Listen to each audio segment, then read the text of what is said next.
Hello, my friend. Welcome back. I'm so glad you're here with me again, wherever you happen to be. Picture a hallway in London in the year 1815. The candlelight comes through a door that isn't quite shut. A young woman stands very still inside the room. A man, not her husband, not her brother, is turning to leave. Somewhere in the house there's a sound, a footstep on a stair, a breath. Here is the thing that will genuinely surprise you. There was not a single law in England requiring that man to marry her. Not one act of Parliament, not one line of statute. The machinery that could end her life as she knew it ran entirely on gossip, and on whoever decided to tell it. Let's begin. It is 1815. You are 17 years old. Your mother has been preparing for this moment your entire life. Not quietly either. Every social call she made, every calculation of which family to befriend and which to gracefully avoid, every lesson in French and piano and the correct management of a dinner table, all of it has been pointing here, to this year, to this season, the London season. You've heard that phrase your whole life the way you've heard the word winter. Real and large and inevitable. It runs from roughly January through to July or August. It's timed to coincide with Parliament sitting in London. When the Lords and the members of the Commons were in the capital, so were their families. And when the families were in London, the marriage market was open. That is what the season was, underneath all its silk and music and elaborate ritual. A market, an annual mechanism for matching young women of good family to men of sufficient income and appropriate standing, conducted across a long calendar of balls and dinner parties and morning calls and rides in Hyde Park. You're here to be matched. You are here because being a young woman in Regency England, one of the gentry, meant that marriage wasn't simply the expected outcome of your life. It was, in practical terms, your only one. Think about what that meant. You couldn't work. Not in any respectable sense. Women of your class didn't take employment. The very act of earning a wage, of being seen to need one, was a mark of failure. Not a small one. The kind that closed doors before you'd had the chance to knock. There were no careers available to you, no offices or professions that would have you in any meaningful capacity. What you had was your reputation. That was the whole of it. And your reputation wasn't a feeling or a social nicety or something you could recover from with time and effort. It was an economic instrument. It determined whether you'd spend your life in comfort or in quiet desperation. It was the only currency you'd been given, and the rules of the world you lived in had been designed, every one of them, to make sure you never forgot that. The house tonight is lit by candles, beeswax, if your family can afford it, the good kind that burns clean and warm and doesn't smoke. Tallow, if they can't. You can tell the difference the moment you walk into a room. You've been in both kinds of houses this season. You notice these things now. You notice everything now. Your gown is silk, or close enough that the difference is lost in candlelight. Getting dressed takes considerable time, and a lady's maid whose discretion you've learned to rely on absolutely, because a lady's maid knows everything. She knows which gown needs mending, and which gloves are too worn to be seen in public. She knows which nights you came home later than you were supposed to. A good lady's maid is not a chaperone. She's something considerably more complicated than that. You are officially what the season calls out. This is worth pausing on, because out sounds like it should describe something dramatic, a ceremony, a formal presentation, candlelight and music, and a young woman walking into a room to applause. For some, particularly those at the highest levels of society, there was indeed a formal presentation at court, a drawing room hosted by the monarch, where debutantes were introduced in an elaborate ritual requiring specific dress and a specific curtsy. But for most families of the gentry, coming out was considerably less theatrical. In many households, a girl was simply considered out when her parents decided she was ready, which often meant when she was allowed to dine with guests at home, not a ball, not a presentation, dinner with adults at a table, which, as rites of passage go, sets quite a low bar. Though, to be fair to the Regency, they did require you to manage the fish course without incident. That first dinner, or that first assembly, that first ball, was the moment you crossed the invisible line from girl to marriageable, from someone who ate in the schoolroom to someone who had a future to protect. And from that moment on, the rules applied. The rules applied. Before we go any further, the comments I remember most clearly are the ones with a place and a time in them. Where are you right now, and what time is it there?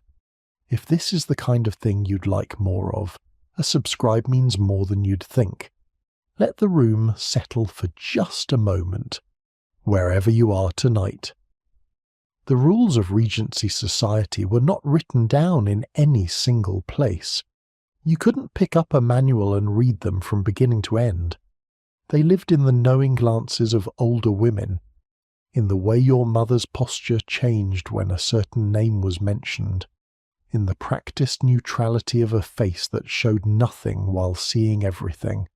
But they were real as any law, in some ways more real, because a law could theoretically be challenged. The social code simply existed, the way weather exists.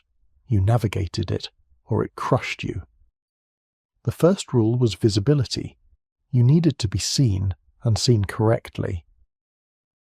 The season was a performance, and everyone in it was performing simultaneously, for the benefit of every other performer and the invisible audience of people who weren't present but would hear about everything all the same. Balls and dinner parties and promenades in the park, these were not simply entertainment. They were the venues where reputations were managed, where the precise distance you kept from a gentleman was noted, the way you accepted or declined an introduction was noted, the expression on your face when a particular name was mentioned. All of it was being read and filed and discussed in rooms you hadn't yet entered. The second rule was the chaperone. You were rarely, if ever, without one. A chaperone was typically a married woman, your mother usually if she was socially capable, sometimes an older sister, a married aunt, a trusted family friend. The key requirement was that she be married. A married woman had already navigated the system herself. She could be trusted to guide someone else through it. The chaperone's job is often described as guarding, as social surveillance, a jailer accompanying you to every public occasion to prevent anything improper from occurring. But that's not quite right. The chaperone's real power wasn't in her watchfulness, it was in her presence. The mere fact of her being there, visible, respectable, socially accounted for, made you safe. She didn't need to be paying close attention, she needed to be present, to be the proof that you were under appropriate supervision and therefore above reproach. The moment she wasn't there was the moment the architecture began to show its cracks. It's a system built on appearance rather than reality, which is either a cynical observation about Regency society or an honest one, probably both. Here is what very few people at the time fully understood about living inside this system, and what gets lost when we talk about it now. It was not primarily about morality. It wasn't about keeping young women virtuous. It was about managing information, controlling the story, making sure the narrative of your life remained clean and legible and reassuring. The story being written in real time by every person who observed you at every social occasion, the one that people who might consider your future would eventually read. Your legal position as an unmarried woman in 1815 was actually somewhat better than your married counterparts, which is one of the more quietly absurd facts about this particular world. An unmarried woman, a femme sole in the language of the law, could own property. She could sign contracts. She could keep her own wages. She had a legal identity that belonged to her. Marriage removed nearly all of it. When you married, you became what the law called a femme couverte, a covered woman. The law treated husband and wife as a single legal person, and that person was the husband. Your property became his. Your wages became his. The children you bore were legally his. In any separation, he retained custody automatically. You couldn't sue anyone in your own name. You couldn't sign a legal document without his consent. This doctrine, coverture, had existed for centuries. It wouldn't begin to be dismantled until the Married Women's Property Act of 1870, more than 50 years away. Picture the solicitor's office where that negotiation happened. Dry paper, cold ink, men in dark coats, deciding the shape of your financial life in a room you were not invited to enter. So here was the trap at the centre of the whole arrangement. Marriage would remove your legal independence almost entirely. But failing to marry meant something equally bleak. Without a husband, you had no permanent income, no social standing, and no recognized place in the structure of the world you'd been raised inside. You needed to obtain the very thing that legally diminished you, because the alternative was considered worse. Let's be specific about what worse actually meant, because the picture most people have of the unmarried woman in Regency England, the spinster, the maiden aunt, the woman who didn't marry, is often softer than the reality. If you were lucky and your family was comfortably situated, not marrying might mean remaining in your father's house indefinitely, dependent on him, and then when he died, dependent on whoever inherited his estate. If you had brothers, this meant their charity. If the estate was entailed, which it very often was, it meant the house and income passed to the nearest male heir, regardless of how many daughters existed, regardless of how long those daughters had lived there and considered it their home. And if you had been one of those daughters, the law gave you no recourse whatsoever. The entail was a legal instrument that tied a property to a specific line of descent, typically male. A man could not simply leave his estate to his daughters, even if he wanted to. The entail prevented it. The estate passed, on his death, to whoever was next in the male line. A brother, a nephew, a distant cousin, sometimes a man the family had barely met. The daughters, who might have spent their entire lives in that house, received only what had been specifically set aside for them in their father's will, which was sometimes adequate, often modest, and occasionally very nearly nothing. If you happened to be in the last category, the law offered you no further remedy. This is the situation Jane Austen describes with such precision in novel after novel, because it was the situation she understood from the inside. When the Bennet sisters in Pride and Prejudice are described as needing to marry because the estate is entailed away from them, this is not a dramatic device. It is a legal reality that applied in various forms to enormous numbers of families across England in this period. A woman's financial provision in marriage was typically set out in a legal document called the marriage settlement. The settlement was negotiated before the wedding, between the families, through their lawyers. It established specifically what money and property each side brought to the marriage, and how it would be managed. For the woman, the most important provision in the settlement was typically the jointure, a specific income she would receive in the event of her husband's death. This was her widow's portion, the money that would sustain her after he was gone, and that could not be taken from her even though coverture gave him control of everything else during his lifetime. There was also, in many settlements, a provision for pin money. This sounds trivial. The name does it no favours, but pin money was a formal, legal allowance paid to the wife from the joint income, specifically for her personal expenses. It was the nearest thing to financial independence that you were likely to have as a married woman of the Regency. The amount varied enormously. It could be a few pounds per year or a few hundred. The difference between a generous settlement and a mean one was often most visible in this line. A woman going into a marriage negotiation, or more precisely her family going into it on her behalf, was engaged in a real economic transaction, with real financial stakes. The settlement would determine the shape of your financial life in ways you would live with for the rest of it.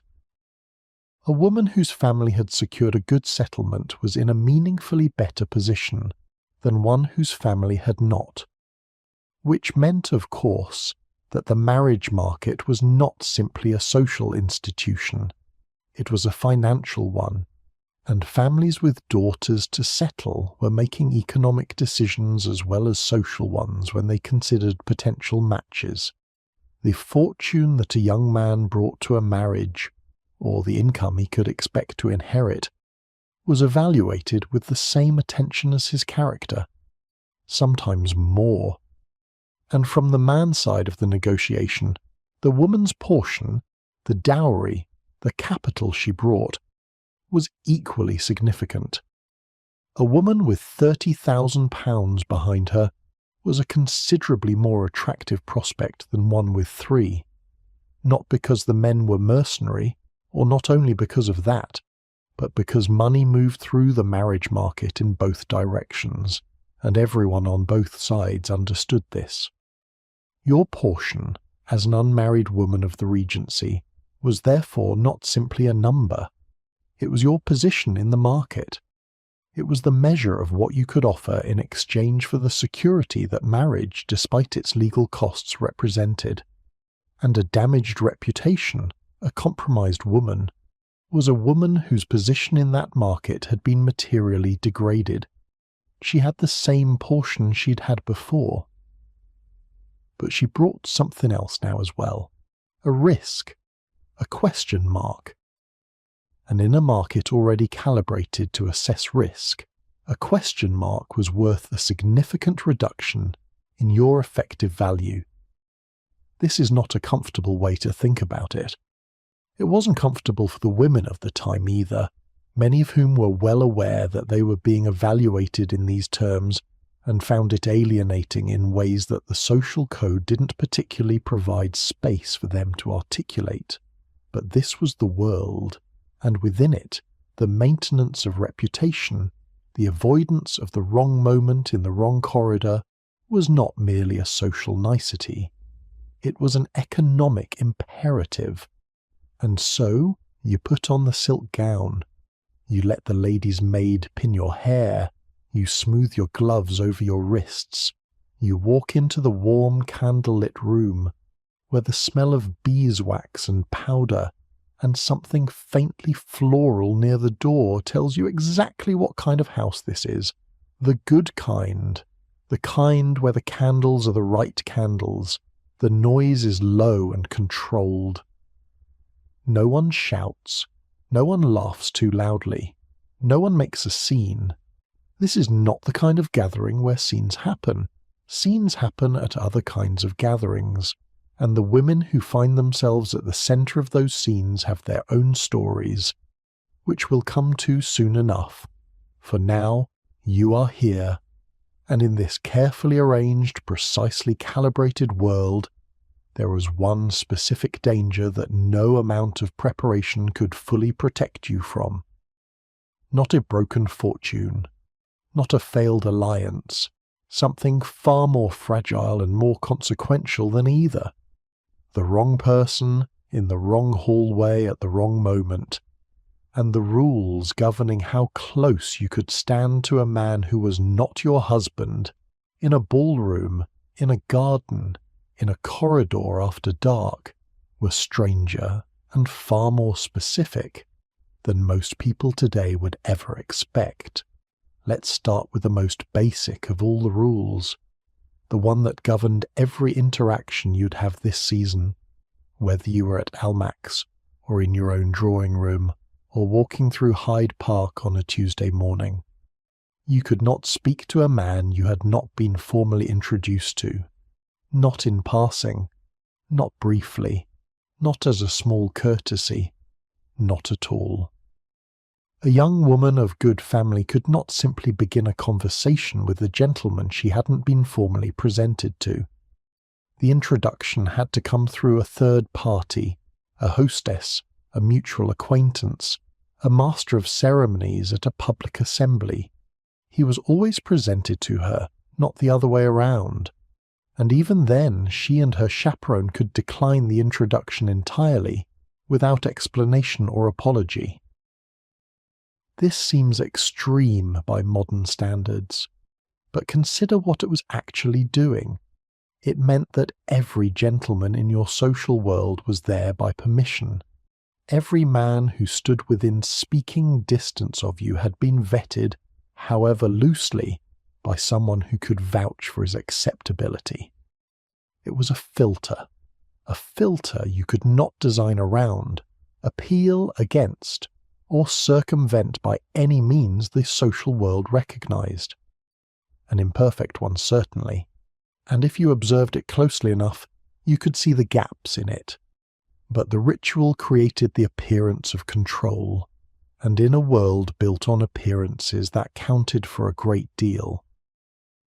Beyond the introduction, there was an even more specific rule about letters, rule about an unmarried woman could not correspond privately with an unmarried man, not at all. The exchange of letters between unengaged young people was considered deeply improper, a sign of an unauthorized attachment, of a private understanding that had bypassed the correct social mechanisms entirely. Letters were the territory of the formally engaged, not the merely eligible, which of course made private correspondence the first tool of everyone conducting something they weren't supposed to be conducting at all. The rules created the transgressions, they almost always do. And then there was the question of dancing. Dancing in the Regency was not what we might imagine. It was not simply movement to music. It was one of the very few forms of physical interaction between unrelated men and women that society formally permitted, and it was therefore watched and regulated and invested with a weight that the dancing itself could hardly bear. A gentleman would approach a lady and request the honour of standing up with her for a set. She could accept or decline. But here is the part that surprises almost everyone who first encounters it.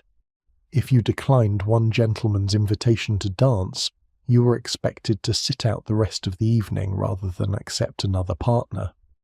To dance with someone else after refusing a man would be to imply you had refused him specifically, a snub so deliberate it verged on public insult, which meant that a lady who turned down an invitation too quickly, without knowing who else would be attending that evening, might find herself sitting quietly against the wall for 3 hours, watching everyone else move through the figures, which, as social systems go, had a certain elegant cruelty to it. And then, in the early years of the Regency, something arrived from the continent that threw all of this into a particular kind of chaos. The waltz. You have to understand what dancing looked like before the waltz. The dances of the era were largely communal affairs, country dances, where couples stood in long lines facing each other and moved through a series of patterned figures, a brief touch of hands, then apart, then moving down the line. Formal, shared with the room full of other people. Your contact with a gentleman during a country dance was limited to the glancing touch of hands as you moved through the steps, brief, contained, supervised by every other person in the room. The waltz was profoundly different. A gentleman placed his right hand on your waist, you placed your left hand on his shoulder, and then you remained in that position, in a continuous close hold, while spinning together across the floor, just the two of you, facing each other, touching. In a society where a private conversation without a chaperone was considered suspect, the physical proximity required by the waltz was remarkable. It was so far outside the accepted norms of public behaviour that it caused what can only be described as a minor moral panic. Almack's assembly rooms were the most exclusive ballroom in London, the social pinnacle of the season, governed by a committee of aristocratic women known as the Lady Patronesses. A voucher to Almack's was the key to the season. Without one, a debutante effectively did not exist in the eyes of high society. These women held more practical power over your social fate than any court or magistrate. And when the waltz arrived, they banned it. When it was eventually permitted, somewhere around 1812 to 1814 by most accounts, it was under strict conditions. A gentleman could not simply waltz with any willing partner. He had to obtain specific permission from one of the lady patronesses before he was allowed to dance the waltz with you specifically. Permission sought, permission granted or withheld, for a dance. The poet Lord Byron wrote a satirical verse condemning the waltz as indecent. The medical establishment had opinions about whether spinning in a close hold was physiologically harmful to women. They were wrong, but they held those opinions with considerable confidence. A young lady who agreed to waltz at all risked being described as fast, a word that, in Regency usage, sat somewhere between lacking in moral restraint and dangerously modern. Mothers, broadly speaking, were horrified. Daughters were considerably more interested. In 1816, the Prince Regent included the waltz in a formal state ball, and that, as much as anything, was the beginning of the end of the argument. If the heir to the throne was waltzing, the waltz was going to be waltzing whether the lady patronesses approved or not. But the Waltz Scandal tells us something important about the world you are navigating, something beyond the obvious comedy of a committee being required to authorize a type of dancing. It tells you just how precisely calibrated the rules of physical proximity actually were, how specific, how granular, how carefully the permitted and the impermissible had been mapped out, down to the placement of a hand, the direction of a face, the distance between two bodies moving through a room. And here's what that means for our story. If the rules around public witnessed ballroom dancing were this fine-grained in their distinctions, then you can begin to imagine what the rules around genuinely private moments looked like. The ones where there were no lady patronesses watching, no master of ceremonies to manage the introduction, no room full of chaperones and mothers and carefully observing acquaintances holding everything in its correct position. The moments where it was only you and someone else, and whatever came next.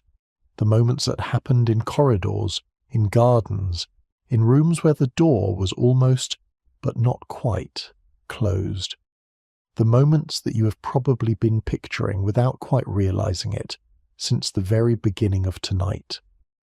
Those moments had their own name, their own mechanics, their own consequences, and the gap between what the rules said should happen and what actually occurred when they were broken was wider and stranger and considerably more interesting than most people ever realize. But before we leave the ballroom, there are a few more things about Almack specifically that are worth knowing, because Almack's wasn't just a venue. It was a set of rules layered on top of rules, and the rules extended beyond which dances were permitted. Men, for instance, were required to wear knee breeches to Almack's, not trousers, knee breeches. Trousers were the newer fashion by 1815, increasingly worn in other settings, but Almack's held the line. The Duke of Wellington himself was famously turned away from the door of Almack's one evening because he arrived wearing trousers rather than the required breeches. The doorman refused him entry. He left without argument. The Duke of Wellington turned away at the door of a ballroom because of his trousers. This is the kind of detail that captures something essential about the Almack system that pure description never quite gets to, the specific, almost gleeful rigidity of it.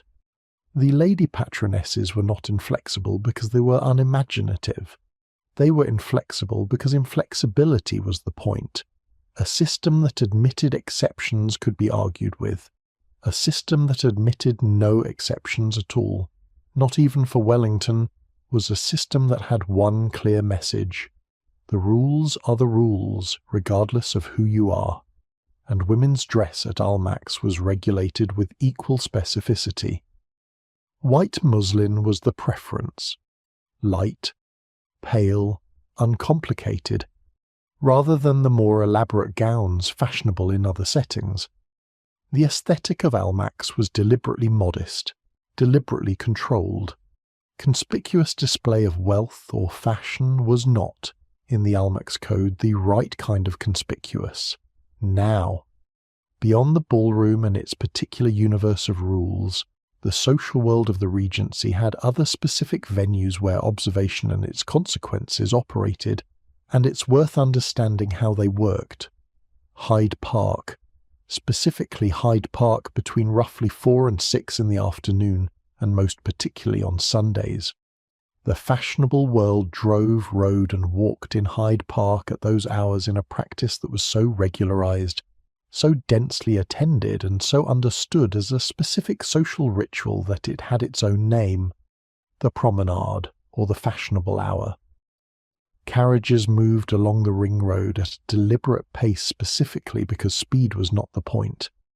The point was to be seen, to see, and to be acknowledged by the people who mattered. An open carriage was almost mandatory for maximum social utility. The whole purpose of the drive was visibility. You needed to be seen, and you needed to be able to see and acknowledge others. A closed carriage, with its curtains, defeated the purpose entirely. And so, the park offered its own visibility rules. Open meant participation, closed meant either illness or something you didn't want the world to observe. A bow from a carriage to another carriage was a social acknowledgement, and a deliberate failure to bow was a deliberate slight, noticed by everyone nearby. In a space this public, this deliberately designed for observation, the grammar of recognition and non-recognition operated at full power. To be snubbed in Hyde Park was to be snubbed in front of everyone who mattered. And the theatre boxes in London's major venues, Covent Garden, Drury Lane, the Italian Opera at the King's Theatre, were another publicly observed social space with their own specific logic. The box you sat in communicated your social standing and your connections. Who visited your box during the intervals? Who was seen walking down the aisle toward you and sitting beside you for the duration of a conversation, was noted and interpreted. A young woman who received no visitors to her box during the theatre season was on notice.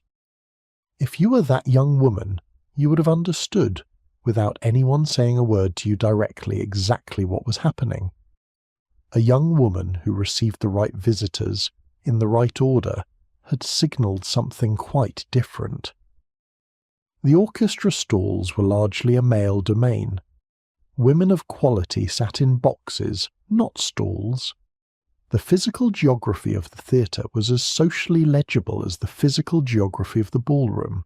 Every level, every section, every seat communicated something about the person in it to the people looking across at them from the other side of the house. And the opera had its own additional layer.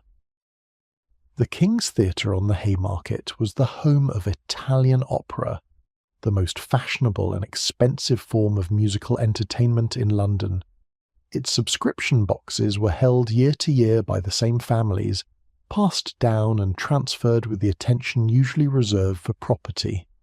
To have a box at the opera was to have a permanent, visible, renewable statement of social position. To lose one, or to have to relinquish one, was a meaningful signal. The chaperone, who we have been positioning in ballrooms all evening, attended the opera too. She sat with the party in the box. She noted who visited. She was present, as she was always present, as the visible evidence that everything was being conducted correctly, that a woman of sufficient age and standing was on hand, that the forms were being observed. The chaperone's work, when you look at the full picture of where she appeared, was not simply a matter of standing in particular rooms. She was the social infrastructure of the visible life, the human stamp of approval on every public appearance a young woman made. Without her, or without someone performing that function, the appearance itself was incomplete. The signal it sent was wrong. The protection it offered was absent, and protection, as we're about to see more clearly, was not a small thing to be without. There's one more thing about the ballroom worth knowing before we step out of it. One small correction to an image so persistent that most people have no idea it isn't real. You've seen them in films and paintings and illustrated novels. The little card that a lady wore on her wrist, or tucked into her glove, where the names of her dance partners were written out in advance. The dance card, filled in at the beginning of the evening with the names of the gentlemen who had reserved each dance. There's only one problem with this image. Dance cards didn't exist in the Regency. They were a Victorian invention, arriving in the mid to late 19th century, well after the era we're talking about. In 1815, at the ball you're attending tonight, there are no cards, no wrist-worn notebooks, no pre-arranged lists. Dancing arrangements were made on the night through the master of ceremonies or through the social current of the room itself, as introductions were made and invitations offered and accepted or declined in the moment, which changes the texture of the ballroom considerably. It was more fluid and more socially hazardous than the neat card and pencil image suggests. There was no protection of prior arrangement. There was only what happened right now in front of everyone. The dance floor was, in that sense, a live performance with no rehearsal and no script, which is precisely the kind of environment in which reputations were made or quietly damaged while the music played and everyone pretended not to be watching. And that is what you carried with you when you left the ballroom. Not just the memory of the evening, not just the exhaustion of performing for 4 straight hours in shoes that were never designed for comfort, but the knowledge of what every interaction had cost and what it had bought, and whether the ledger had balanced. You walked out into the night air, the carriage waiting, your mother adjusting her wrap, the candles in the house behind you still burning through the tall windows, and somewhere in the back of your mind you ran through the accounting. Who had seen what? Who had spoken to whom? Whether the moment in the corridor near the card room, where a gentleman had stood a few seconds longer than strictly necessary while reaching past you for his hat, had been noticed. It was probably nothing, but probably was a word you had learned, very early, never to trust. The world of the Regency drew a very clear line between public and private. Public was managed. Public was witnessed. Public was the ballroom and the park and the morning call and the theatre box, spaces where the machinery of observation was always running. Private was something else entirely. And the question at the heart of this story, the question that governed everything from the choreography of the waltz to the precise placement of a chaperone's chair, was this. What happened to a woman when the line between public and private broke down? What happened when someone saw, when someone who shouldn't have been there was? when a door swung open at the wrong moment, when a maid with a coal scuttle rounded a corner at exactly the wrong time and found two people standing in a hallway together. That is where we're going next, and the answer is considerably more complicated than the one you've probably been given. Most people, when they think about this topic, picture something very specific. A woman caught in a compromising moment, perhaps a stolen kiss in a garden, perhaps a hand held too long in a corridor, and then an immediate catastrophic result. Social ruin descending like a curtain. Marriage demanded. Reputation destroyed. The mechanism swift and certain and complete. The reality was significantly stranger. The first thing to understand about being compromised, a word that had very specific social meaning in the Regency, is that the consequences were almost never automatic. They were almost never universal. They were almost never even predictable. They depended almost entirely on who saw it, and what that person chose to do next. Consider two identical moments, the same scene, the same two people, the same hallway, the same degree of privacy. In the first version, the only witness is a lady's maid who has known your family since you were born, who is loyal beyond question, and who decides in the space of a heartbeat that she didn't see anything at all. She continues down the corridor with her candle. The moment disappears. It never happened. In the second version, the witness is an acquaintance of your mother's, a woman who has never quite liked your family, who has her own daughter to advance in the same marriage market, and who understands immediately that what she has just seen is something she can use. She says nothing that evening, but by the following morning 3 people know. By the afternoon it's 12. By the end of the week the story has travelled the full length of the season's social circuit, acquiring detail and shape as it goes, until the version that arrives at the ears of the people who matter most barely resembles the moment that actually occurred. The same event, 2 entirely different outcomes, determined not by what you did, but by who happened to be watching, and what kind of person they were. This is the part of the Regency social system that almost never makes it into the stories. The power that ordinary people, servants, acquaintances, neighbours, visiting relatives, held over a woman's future. Not lords, not magistrates, not the law, people, unremarkable everyday people, making small choices about what to say and what to leave unsaid. And this matters because it means that ruination was never a mechanical thing.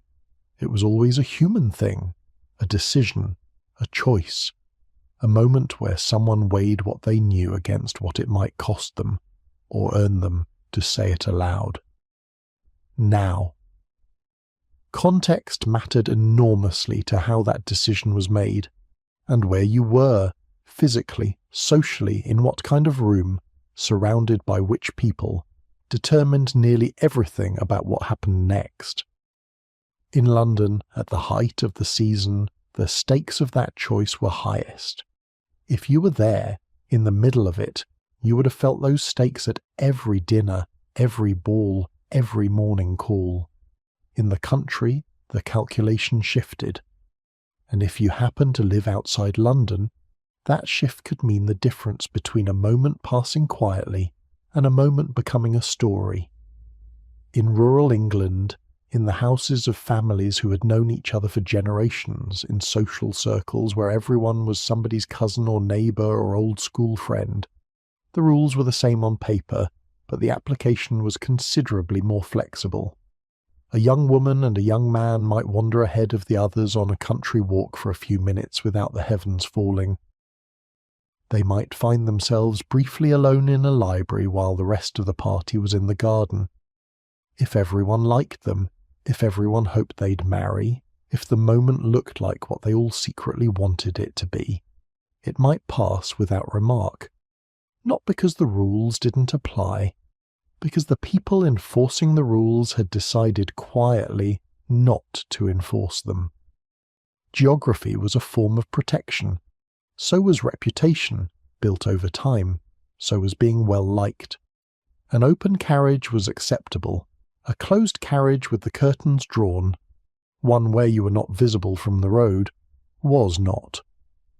A walk in a public park with adequate distance maintained was perfectly fine. A walk in a private garden, down a path that curved behind a hedge, was a different matter. A conversation in a drawing room with the door open and other people in the hall, manageable. A conversation in a study with the door shut, not. The lines were, in each case, about visibility, not about morality, not about what was actually happening inside the closed carriage or behind the garden hedge, about whether there was a witness capable of observing it, about whether the moment could be seen, and being seen could be told. And then there was the servant. The servant in this whole arrangement occupied a position that almost no one at the time talked about openly, and that is perhaps the most interesting part of the entire system. A lady's maid knew everything. She helped you dress and undress. She managed your private correspondence when you trusted her to carry messages. She was present in the moments of your life when almost no one else was allowed to be. A footman moved through the house at all hours on tasks that required him to be everywhere and visible to no one. A housekeeper held the keys to rooms that guests were never supposed to enter. A cook's assistant might pass a particular corridor a dozen times a day without being expected to account for what she saw there. And any one of them could be the person whose memory of a particular moment determined the rest of your life, and you would never even know which one it had been. Servants were, by design, invisible. The well-run house required its staff to be present without being perceived as present, to move and work and observe without registering as observers. It was a convention that both sides of the arrangement understood and maintained. But a servant who saw something was not invisible in the way that mattered. They were invisible to the social world above stairs, yes, but they talked. Of course they talked. Below stairs the information circulated freely, between a lady's maid and her counterpart in the house next door, between a footman and his brother who worked for a family across town, between a housekeeper and the woman she'd trained under 15 years ago. The network below stairs was, in some ways, better connected than the network above it.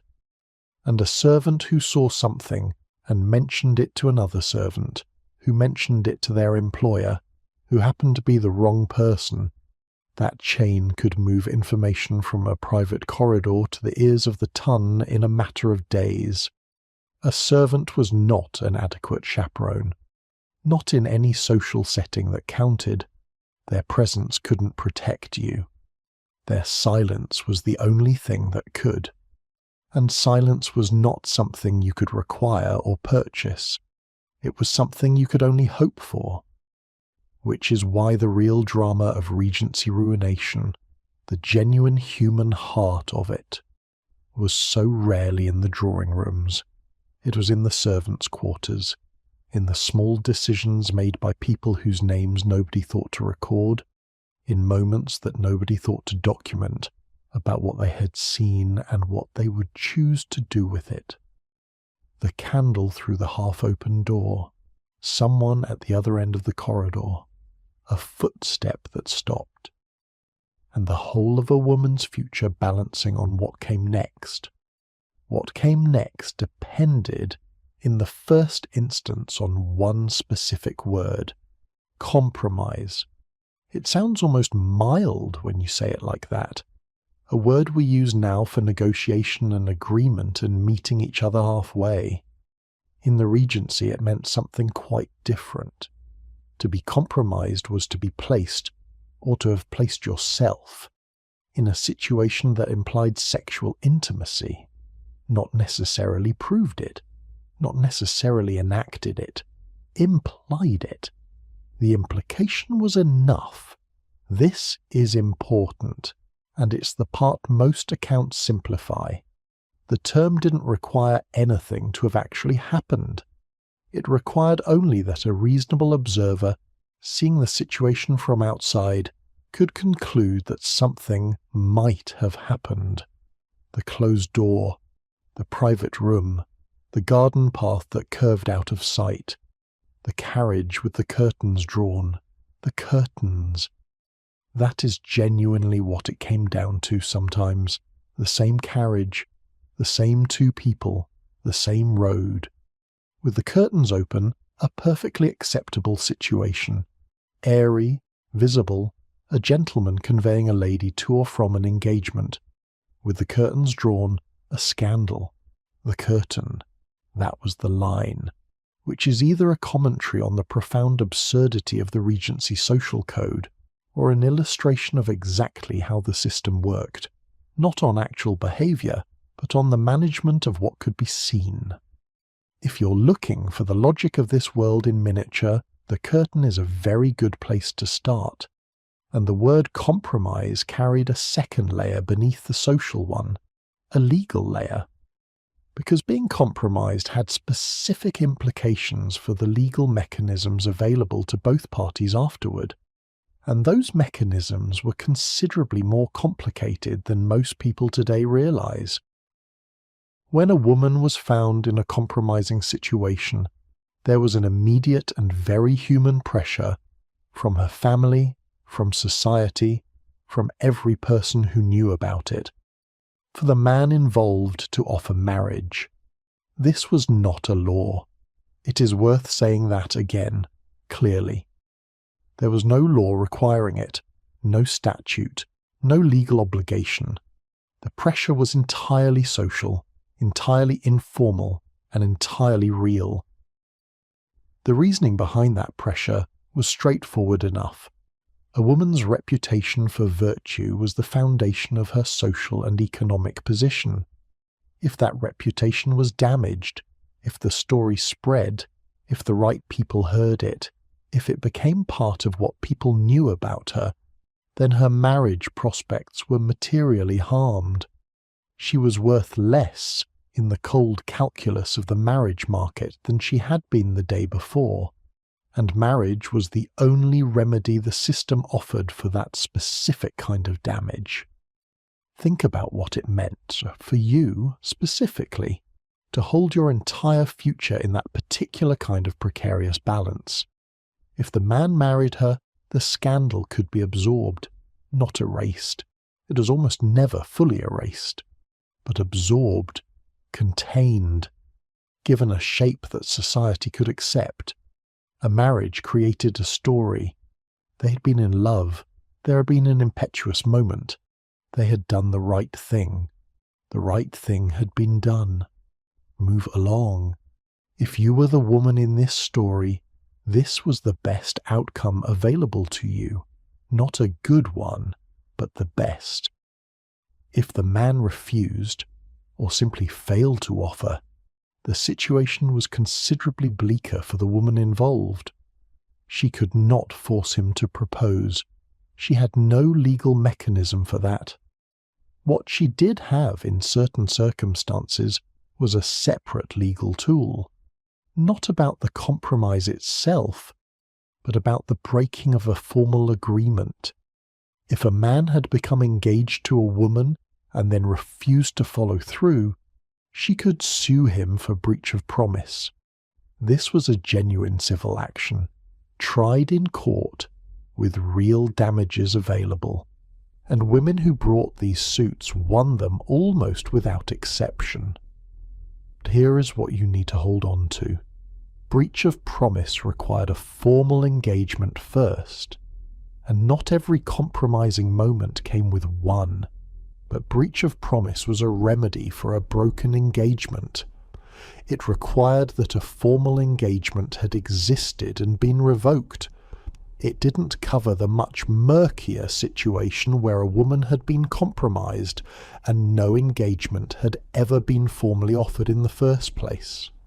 This gap was where the social pressure mechanism lived, and it's worth understanding exactly how that pressure operated, because it wasn't random and it wasn't uniform, and the people who applied it were not acting without strategy. When a compromising moment became known, the first response was almost always a family meeting. Not the young people involved, the older generation, the woman's father, or the nearest male relative who could act in that role, the man's father, or his equivalent, sometimes solicitors. The conversation in that room, which nobody outside it was meant to know about, and which often left no written record, was the pivotal moment in the entire sequence. What the woman's family wanted, in the strongest cases, was a formal offer of marriage. What they could threaten, if that offer wasn't forthcoming, was public disclosure, which was a threat with significant costs for the family deploying it. Going public was not simply an action you took against the man, it was an action that also attached itself to your daughter, permanently. Families therefore deployed this threat with care, and often not at all. The preference was a private resolution, a quiet offer, a marriage announced with a tone of warm inevitability. If you were the daughter in this situation, none of these negotiations were yours to conduct. They happened above you, around you, in rooms you were not invited to enter. The man's family, for their part, was calculating costs. The cost of the marriage, in terms of the social position of the woman involved, the size of her portion, the connections she brought, the family she came from, against the cost of the scandal if it became one. A woman from a prominent family with a large fortune and powerful connections represented a different calculation than a woman from a modest background with a small portion and few allies. Class mattered enormously to how this calculation resolved. A woman of high family, with significant social resources, and a father who had both the means and the temperament to press the point, was in a much stronger position than a woman without those things. She could not force a proposal. The law gave her no such mechanism, but a family could make the alternative expensive enough that a proposal became the path of least resistance. A woman of lower standing had fewer of those resources. Her family's ability to apply social pressure was limited by their own social position. Her connections were thinner, her portion smaller. The man's family's calculation, when they ran it, might very well conclude that the costs of the scandal, particularly if the woman didn't have the social network to drive it very far, were lower than the costs of the marriage. Where you sat in that calculation depended almost entirely on the family you had been born into. Not anything you had done, not anything you had chosen, just that. In those cases, the gap in the legal mechanism became the gap in the woman's outcome. The man walked away. The woman did not. There was one more layer to this that is worth sitting with, because it shows up repeatedly in the historical record and almost never in the popular versions of this history, the seduction narrative. When a compromising situation became a public story, the question of who was responsible, who had done what, and with whose encouragement, was not simply left open. It was processed through the prevailing narrative frameworks of the era. And one of the most powerful of those frameworks was the seduction narrative, the story of a man led astray by a woman whose behaviour had invited what followed. This framework was not applied universally, but it was available. And if you were the woman it was applied to, the difference between being seen as a victim and being seen as the author of your own compromise was the difference between sympathy and a much harder road. The seduction narrative was one of the tools by which the social system redistributed responsibility. It didn't apply in every case, but its availability as a narrative option meant that a compromised woman could find herself not merely the victim of the situation but the author of it, in the story that the social world told about what had happened. And a woman who was characterized as the author of her own compromise was in a considerably worse position than one who was characterized as its victim. This is one of the reasons that the advice available to women of the era, in the conduct manuals, in the guidance of older women, in the wisdom passed down through families, was so insistent on the absolute avoidance of any behaviour that could be characterised as invitation, not because women were actually responsible for the situations they found themselves in, but because the narrative framework that would be applied after the fact was one in which any deviation from the prescribed pattern could be used to reassign responsibility. The conduct manual didn't say, "Be careful because men will behave badly." It said, "Be careful because if something goes wrong, you need your own record to be absolutely clean." The distinction matters, and that gap between the social pressure to marry and the legal absence of any requirement to do so was where a very particular kind of cruelty lived. Because not every man who found himself in a compromising situation was a hapless bystander. Not every gentleman who ended up alone with a woman in a corridor had wandered there by accident. Some of them knew exactly what they were doing. A man with bad intentions and good social instincts could use the compromise mechanism deliberately. He could engineer a situation, create the appearance of an intimate encounter, whether or not anything had actually occurred. He could use it to apply pressure toward a marriage he wanted, from a family that could offer him money or connections or land. The woman's consent to the marriage was, in practical terms, largely beside the point. The choice, if it could be called that, was between marrying under pressure and being known to have refused. And being known to have refused could itself become part of the story. Evidence, in the whisper network, that something must have happened to make her unwilling to accept a remedy. The trap was elegant in its cruelty. Enter the situation, and you could be compromised. Refuse the exit from the situation, and you could be compromised differently. The only safe position was never to have been near the corridor in the first place. And then there was the opposite problem. The man who genuinely didn't intend marriage, who had found himself in a compromising moment by accident or carelessness, or a genuine passing attraction, and who now had no particular interest in marrying anyone, who simply walked away. For this man, the consequences were minimal. His reputation was, at most, lightly touched. He was called a rake, perhaps, a word that, in Regency England, occupied a considerably less damaging social position than you might expect. A rake was someone who lived outside the rules of propriety with respect to women. He was not always respected for it, but he was rarely destroyed by it, destroyed by the social world that would annihilate a woman for a single afternoon in a private garden, would receive the same man at dinner the following week without significant comment. The same act, the same moment. Two people in the same corridor. One of them might not recover for the rest of her life. The other would probably be fine by Tuesday.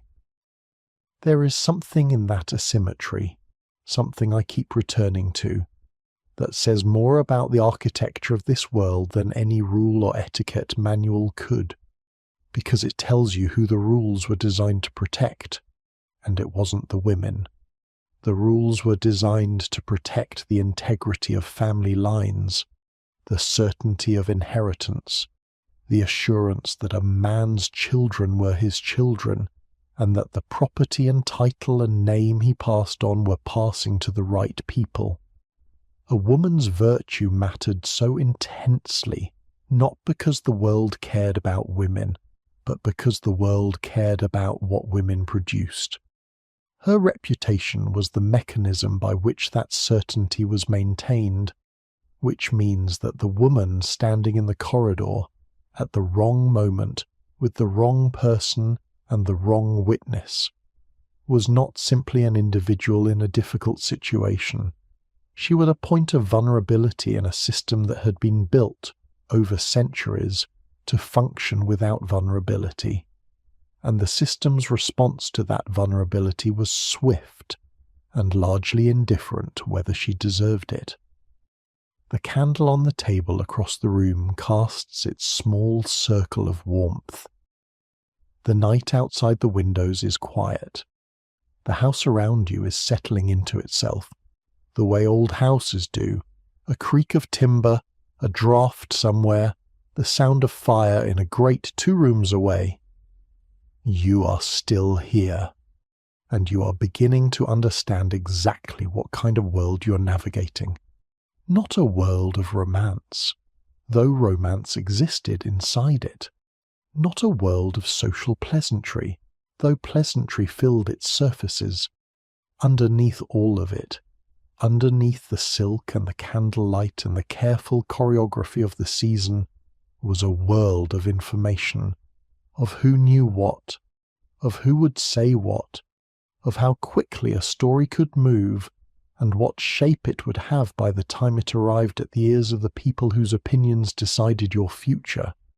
And that machine, the machine that moved information through Regency society, was far more sophisticated and far more deliberately constructed than most people ever stopped to consider. It had its own architecture, its own channels, its own particular tools for turning a private moment into a public fact. Understanding that machine is the next thing we need to do. But before we get there, let me tell you about the women the machine never touched, not the ones who avoided it through perfect behavior, though some of those existed too, the ones who avoided it through something considerably more ordinary, luck, discretion, the quiet loyalty of someone who knew and chose not to speak. The accident of timing, a corridor entered 3 seconds earlier, a candle extinguished before the wrong person could see what it illuminated. The historical record is by nature a record of the events that happened and were documented. It tells us about the compromised and the ruined and the women who married quickly under circumstances nobody quite explained. It does not tell us, cannot tell us, about the moments that passed without consequence, the near misses, the quietly averted catastrophes, the situations that could have destroyed someone but didn't, because the person who saw it made a choice that nobody recorded. Those women are the majority, quietly ordinary, quietly surviving, navigating a system that could have ruined them at any moment and largely did not because the system was merciful, but because the people inside it were sometimes unexpectedly kind. There is something genuinely moving about that when you sit with it for a moment. The grace that flows between people who could have harmed each other and chose not to. You would have depended on that grace, more often than the system ever acknowledged. It existed then, as it exists now, mostly unrecorded and largely unacknowledged. And then there is the machine itself, the one that operated when grace was absent, or insufficient, or simply not on offer. The one that operated when kindness was absent, or insufficient, or simply not available. The machine that took a private moment as made it public, that converted the soft information of personal knowledge into the hard currency of social fact. Your private moment, your private corridor, converted into public fact by people you might never even meet. That machine was built from several components, each one playing a distinct role in moving information from where it began to where it could do the most damage. The first component was the newspaper. Regency London had a lively press. Journals and morning papers covered the social world with the kind of attention we now direct at celebrity gossip, which is to say, obsessively, selectively, and with an appetite for humiliation that was largely dressed up as concern for public morality. A scandal involving a person of sufficient social standing was worth reporting, but printing names outright was legally risky and socially complicated. The solution was a convention so widely understood it barely required a code at all. The blank, the asterisk, the initial.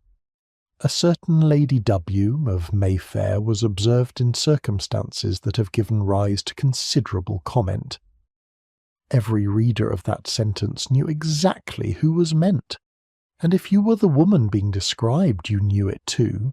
The editors knew, the subjects knew. The lawyers, technically, could argue that no specific person had been named, and the damage was done just as thoroughly as if the name had appeared in full. The newspapers were the widest channel, but they were not the most damaging one. The most damaging tool in the Regency scandal economy was a piece of paper that cost a few pennies and was designed to entertain. The caricature print. Artists like James Gilray and Thomas Rowlandson produced satirical illustrations that were printed and displayed in the shop windows throughout London, available for anyone walking past to stop and look at. These images were detailed, often vicious, sometimes scurrilous, and frequently aimed at specific individuals who were represented through their distinctive features, their known habits, their recognizable accessories. You didn't need to be a reader to understand a caricature print. You just needed eyes. A woman whose face appeared in a print, even in cartoon form, even without a name attached, was finished in a way that a newspaper article could never quite achieve, because a newspaper article required literacy and a level of social connection necessary to decode the blanks and initials. A print in a shop window was visible to everyone. The lord in his carriage and the shopkeeper's apprentice and the woman selling apples on the corner all saw the same image. The laugh was shared across every boundary. And a woman who had become the subject of a public laugh was not simply embarrassed. She was diminished in a way she might never fully recover from. This is worth sitting with. The same information, the same private moment, the same corridor, the same door, produced different levels of social damage depending on which channel it passed through.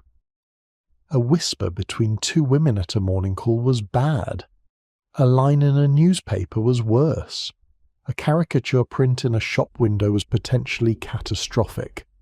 And underneath all of these formal channels running continuously and without interruption was the oldest information network of all, the calling card. In the Regency, calling on someone was a social act with its own precise choreography.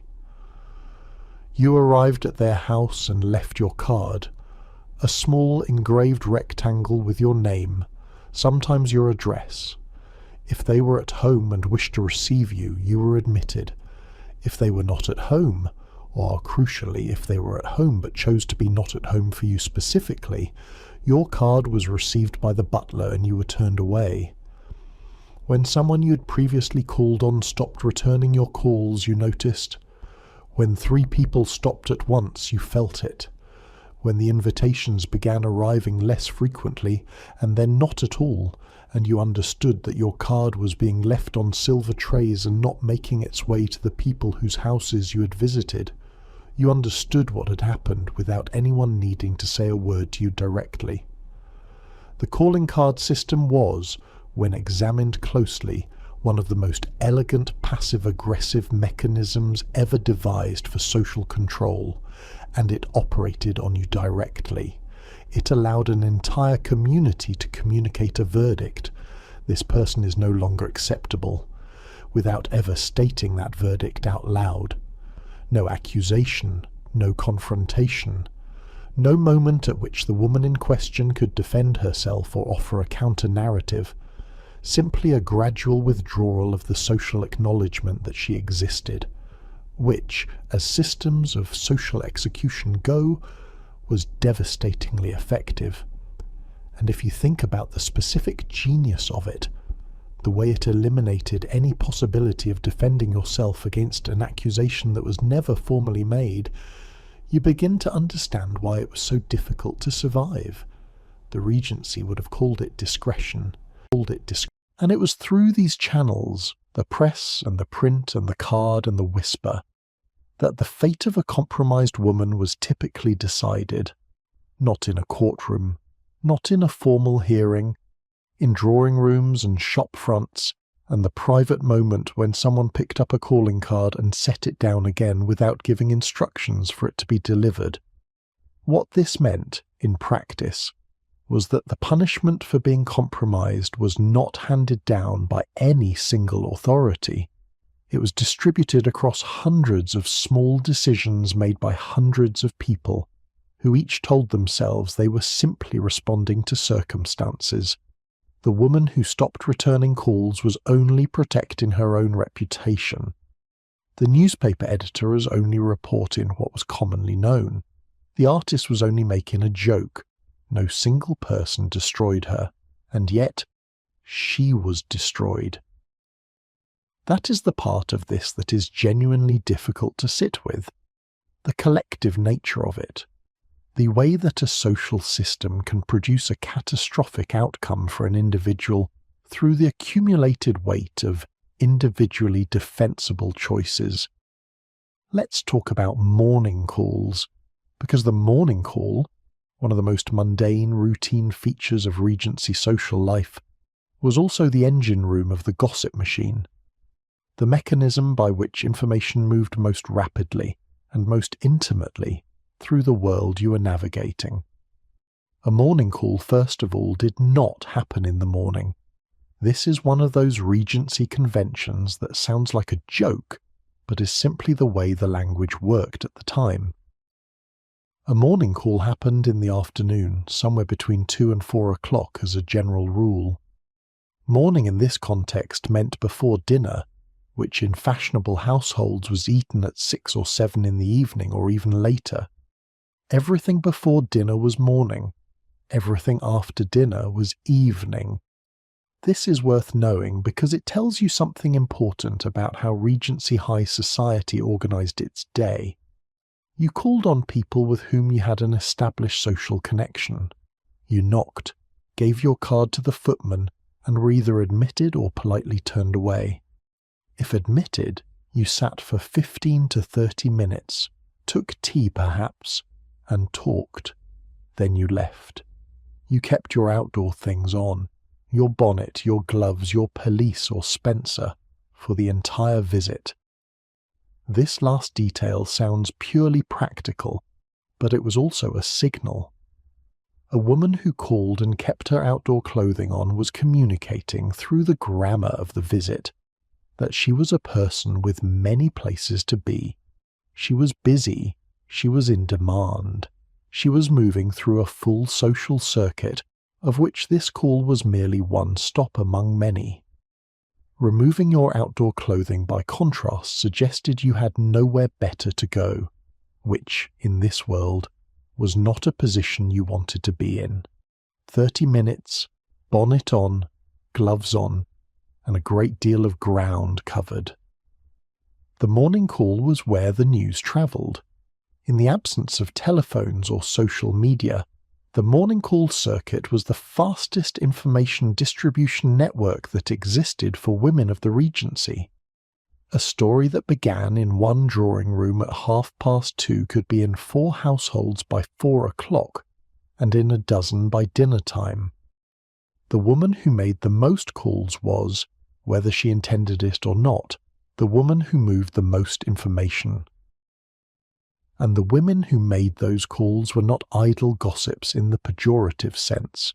They were in many cases doing important social work, managing the network, establishing what was known and what the response to it should be.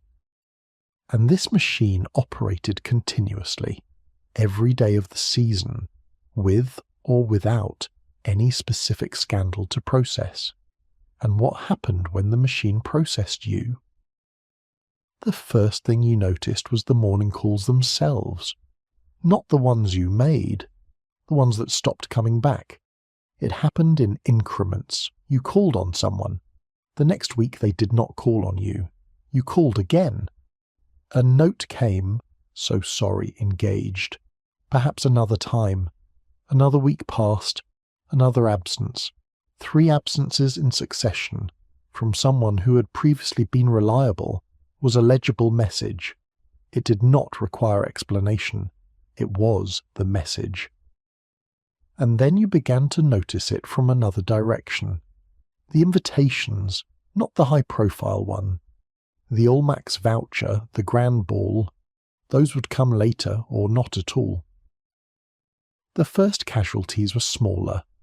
The informal suppers, the card parties, the at-homes on a Thursday, invitations that had previously arrived as a matter of course, because you were simply part of the circuit and people included you automatically. Those began to appear with slightly less frequency, and then with distinctly less frequency, and then they stopped, and then there was no announcement, no notice, no moment at which anyone said, "You are no longer invited to participate in this world." There was simply the accumulating evidence that the world had made a decision, and it had communicated that decision through the only language available to it, the presence or absence of small social gestures that you'd previously taken entirely for granted. The woman experiencing this process could respond in a limited number of ways. None of them were good, but some were better than others, and knowing which was which required exactly the kind of intelligence you couldn't learn from a conduct manual.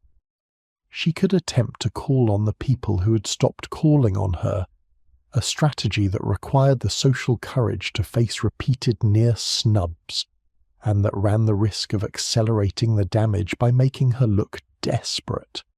She could retreat, withdraw, remove herself from the circuit before the circuit removed her, a preemptive country retirement that preserved some dignity at the cost of opportunity. She could attempt to manage the narrative through allies, people who remained loyal, who would vouch for her, who would continue to include her in their own circles, and thereby signal that she was not without social support. Each of these options required something of you, courage or strategy, or the simple ability to keep moving when everything around you had contracted. Or she could wait and watch the circle close around her incrementally until she found herself inside a social world that was considerably smaller than the one you had occupied together the season before. The shrinkage was not always complete. Not every person withdrew. Loyalty existed, genuine, costly loyalty that some people extended at some social risk to themselves. And if you had spent years building those relationships carefully, they were the only thing standing between you and the full weight of the system's verdict. And this is why the moment in the corridor, the wrong person at the wrong time, was not simply a social embarrassment that would pass.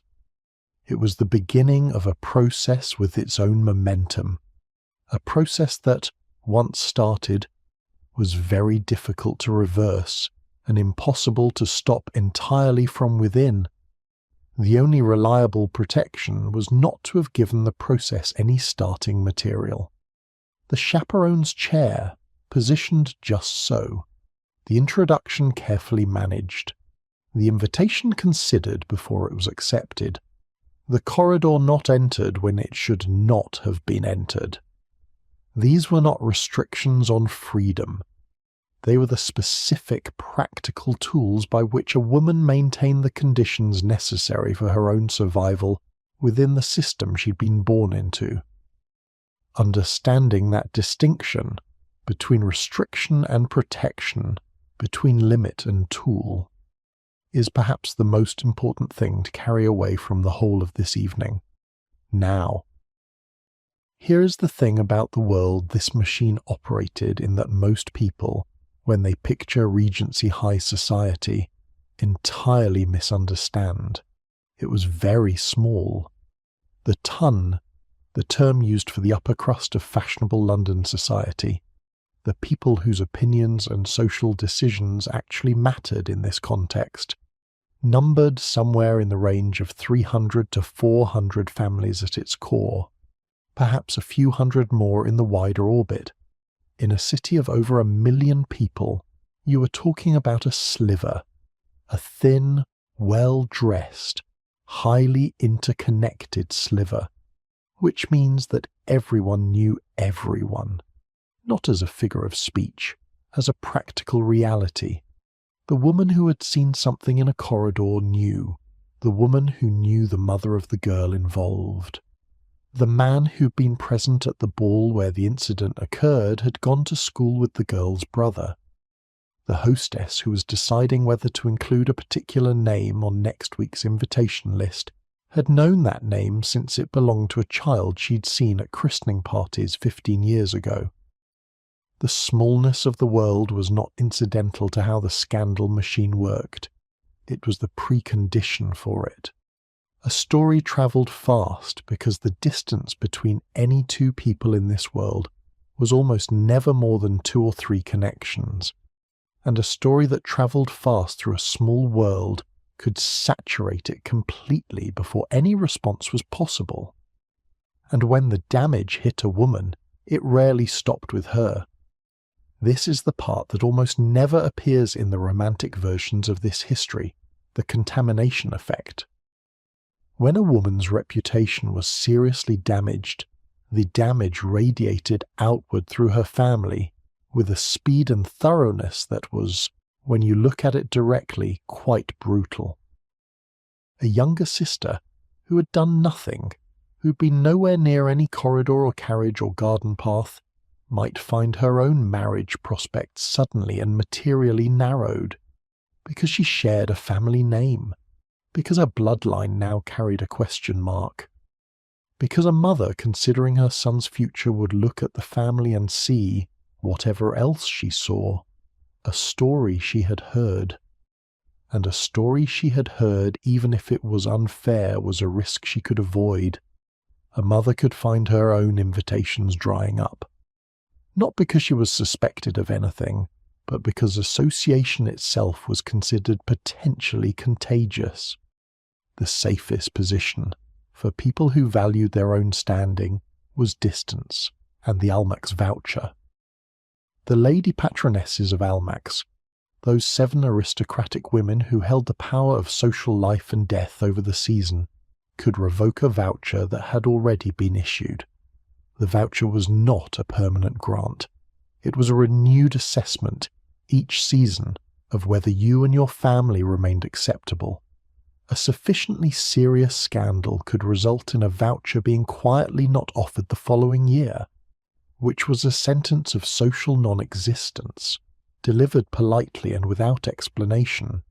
No letter, no formal notice, simply the understanding, communicated through the absence of the document that had previously arrived, that you were no longer invited to exist in the relevant parts of London society. And the women who survived, the ones who came through a compromising moment intact or close to intact, did so largely by navigating those individual choices, by knowing which people to manage and how, by understanding that the damage wasn't done in a single moment but assembled over time, decision by decision, and that there were points along that assembly where intervention was still possible. A family with money and connections could sometimes limit the spread. A strategically arranged trip to the country, announced before anyone could question it, framed as a prior commitment, removed a woman from the gossip circuit at a critical moment. A well-placed word from a respected person, vouching for the innocence of what had occurred, could slow the machine, not stop it, but slow it. That knowledge of the machine's mechanics, its pressure points, the moments where it could be redirected, was a form of power, not a large one. But in this world, a small amount of the right knowledge could make the difference between a season that ended quietly and one that ended publicly.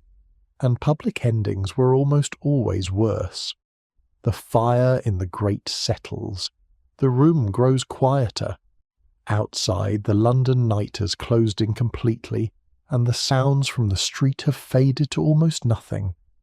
You've spent a long time now inside the machinery of this world. The rules that governed it, the mechanisms that enforced it, the channels through which its judgments moved. Now it's time to meet the women who lived inside it. Not the idealized versions, not the cautionary tales, the actual, complicated, real women who were caught by these mechanisms and had to find their own way through. Starting with a woman who didn't so much find her way through as create a spectacle of it, one that the Regency watched with a mixture of horror and fascination, and eventually something very close to relief that it was happening to someone else. Her name was Lady Caroline Lamb, and her story tells you more about how this world really worked, more about the rules and the people who enforced them, and the cost of refusing to play by them, than any etiquette manual ever could. You have to begin with the marriage. In 1805, Caroline Ponsonby, the daughter of the Earl of Besborough, niece of Georgiana, Duchess of Devonshire, connected to some of the most powerful Whig families in England, married William Lamb. He was charming, intelligent, politically ambitious. They were, by most accounts, genuinely fond of each other. He was the kind of man the system approved of. She was the kind of woman the system expected to produce exactly this kind of marriage. She was 19 years old. He was 26. By the standards of the time, a good match, and a relatively happy one for several years. And then, in the spring of 1812, Lord Byron published the first 2 cantos of Childe Harold's Pilgrimage. He became famous overnight. That is not a figure of speech. Before March 1812, Byron was a minor aristocrat with a modest literary reputation. After it, he was the most talked-about man in London, celebrated, desired, surrounded, and entirely aware of all three. You may recognize the name already, and if you do, you already understand something about what was coming. When Caroline first saw his name on a guest list for a party she was attending, she reportedly refused to be introduced. She had heard the descriptions, the brooding manner, the affected limp, the general theatrical quality of his reputation. "I will not meet him," she apparently told someone. "He is dangerous." She met him a few days later. What happened between them in the month that followed is one of the most documented private disasters of the Regency era. Documented primarily because both parties had a gift for correspondence that neither used with any particular restraint. At its most intense, they exchanged up to 4 letters a day. 4. The postal service of the time, which ran multiple deliveries in a single day within London, made this possible. The social code of the time, which prohibited private correspondence between unmarried people, made it deeply improper.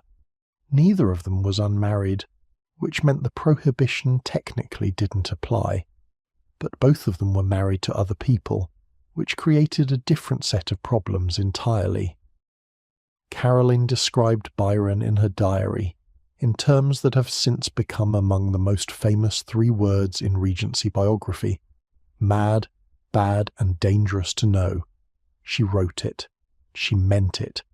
You know those words. Everyone does. She also could not seem to stop pursuing exactly the thing she had so accurately identified. That description, mad, bad, and dangerous to know, has sometimes been read as a warning she gave herself and failed to heed. It might also be read as something closer to a review she knew would get him noticed. Byron, by all accounts, did not object to it. A man who had cultivated a particular kind of dangerous reputation was not, as a rule, distressed to have it confirmed so precisely and memorably. The affair ran from roughly March to August of 1812. 5 months. Think about what 5 months of that would have looked like from where you were standing. In that time it moved from mutual infatuation through obsession, through Byron's cooling interest, then through Caroline's increasingly desperate attempts to maintain contact, then through a series of incidents that, taken together, constitute some of the most extraordinary social behaviour the Regency had on record. She followed him. She disguised herself, on at least one occasion in the clothing of a page, in order to gain access to his rooms. She created scenes at social gatherings in ways that were entirely unacceptable by the standards of the world she had been raised inside. There was a famous episode at a ball where, following a public slight from Byron, she reportedly cut her hand with broken glass in front of the assembled guests. William Lamb, her husband, who had remained devoted to her with a patience that defies easy categorization, reportedly had to lead her from the room. By August of 1812, Byron had moved on. His next significant attachment was to Lady Oxford, and then others after that. He left Caroline behind with the ease that seems to have characterized his transitions between people, fluid, rapid, and without apparent regret. For Byron, the affair became part of the mythology. The dangerous poet who had driven a married aristocrat to distraction. This was not a story that diminished him. It was material. It was the Byronic legend in action, lived rather than invented. For Caroline, the calculus was entirely different. And if you've been paying attention to the way this world works, you already know why. She had violated almost every rule the system had for married women. She had conducted a public, documented, obviously passionate attachment to a man who was not her husband. She had made scenes. She had created spectacles. She had been seen to lose herself in ways that the Regency considered, in a married woman, simply unacceptable, not because they objected to passion per se, but because loss of control was understood as a failure of the self-management that social life required. William Lamb continued to stand by her for years, with a loyalty that eventually reached its limit. The marriage endured formally until 1825, when they separated. Throughout those years, Caroline's social standing gradually but unmistakably contracted. In 1816, 4 years after the affair ended, she published a novel, Glenavon. It appeared anonymously, though the secret of its authorship lasted approximately 5 minutes. The novel was a thinly veiled account of the affair, with Byron refracted through the character of Glenavon himself, an anti-hero of supernatural appeal and supernatural destructiveness. Caroline's own situation appeared in it too, transformed but recognizable. The book was a commercial success. People bought it. People read it. People discussed it with the breathless energy of a scandal being served fresh, and it destroyed what remained of her social standing.